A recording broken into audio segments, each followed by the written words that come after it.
Hi, good morning. My name is Father Rayappa. Today I'm going to talk about Nephalim. It's a biblical word. The Nephalim were the offspring of the sons of God and the daughters of men before the deluge story, according to Genesis 6:4 of the Bible. According to Numbers 13:33, they later inhabited Canaan at the time of the Israelites' conquest of Canaan, and either similar or identical biblical Hebrew term read as Nephilim by some scholars, or as the word fallen by others, appears also in Ezekiel chapter 32 verse 27. The word is loosely translated as giants in some Bibles and left untranslated in others. They are mentioned in two contexts in the Bible. The first is Genesis chapter 6 verse 1 to 4.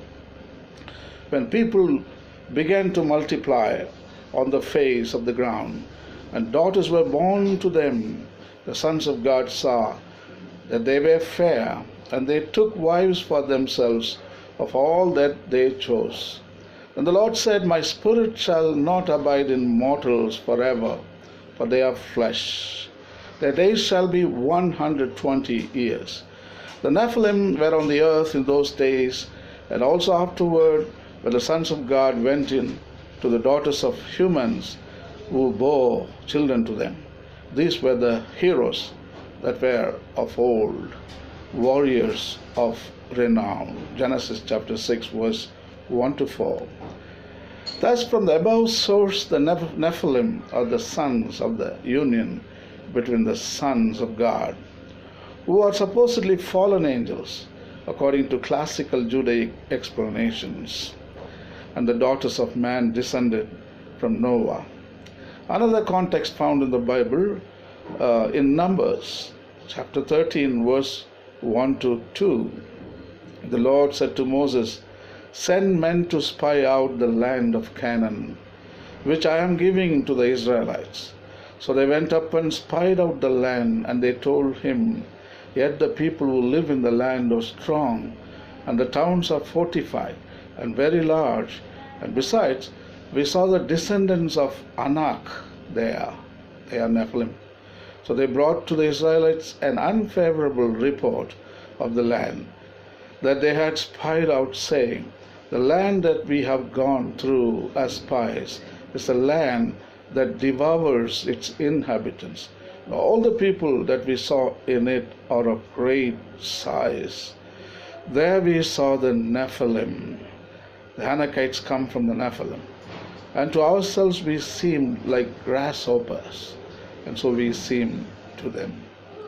From the above episode in the book of Numbers, it is therefore the spies sent by Moses to scout out the land, who give negative and frightening descriptions about the land of Canaan, and who provide reports of the Nephilim inhabited the land. From the context of the report, it is clear that they assume that their listeners already know about the Nephilim, whose origins are described in the book of Genesis. Actually, in the book of Enoch, chapter 3 describes the birth of Nephilims. Actually, these Nephilim were the sons of fallen angels, that is, seraphim. So, seraphim angels fathered Nephilim. Seraphim angels, they saw human girls and they fell in love. Divine seraphim falling in love with human girls, and the children born out of seraphim and the human girl is known as Nephilim. So chapter 3, book of Enoch, I would like to read. It's only a small chapter, but it's very interesting. Chapter 3, verse 1 from book of Enoch. Light and darkness coexist in eternal enmity. Their warfare never ends. Even from among the gods, there are those who have been warned by darkness, rebelling against the way in which they should walk to follow their own wills. 200 of the seraphim have descended to the physical plane where they have impregnated mortal women, thinking in this way to produce a better race to inherit the earth. This is a parody of the divine plan. For the seraphim cannot generate the power to create Elohim out of mortal men and women. Verse 2, the leader of these seraphim was Samyaza.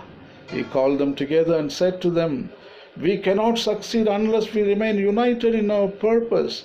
Join with me then and swear by all the gods of light and darkness that we will remain united in our determination to overthrow the plan of the Elohim, so that we can initiate a better way to exalt mankind. Swear that you will do whatever you must, using whatever powers of light or darkness you can obtain to bring this about."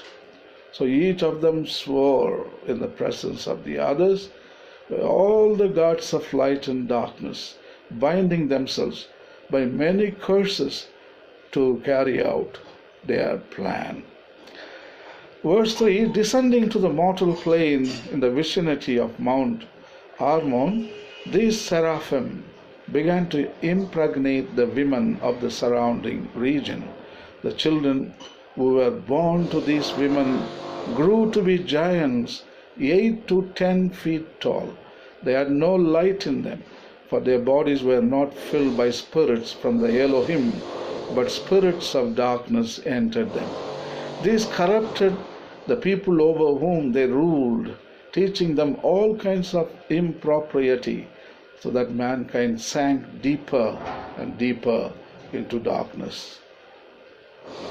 Those 3 verses from the book of Enoch. Anyway, who are the Nephalim? From where do the heroes of old, the men of renown, come? The Nephalim, the product of the sons of God, mingling with the daughters of Adam, the great biblical giants, the fallen ones. The Rephaim, the dead ones.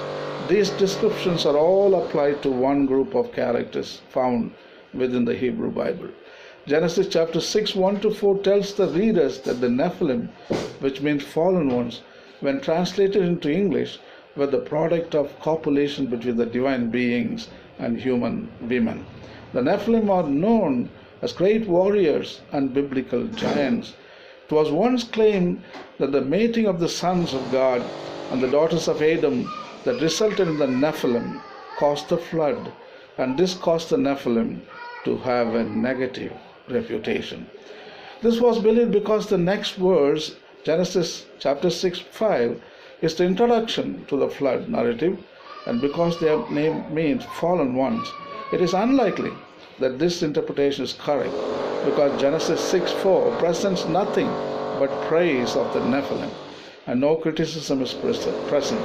In addition, the name fallen ones is likely a reference to their divine paternity, falling into the human condition, albeit an almost superhuman condition. Genesis 6, Ezekiel 32, and Numbers 13 are the only passages that mention the Nephilim by that term. So where do the names Rephaim and the dead ones originate? The first thing to recognize is that these are not 2 separate titles, but rather a name, Rephaim, and the meaning dead ones.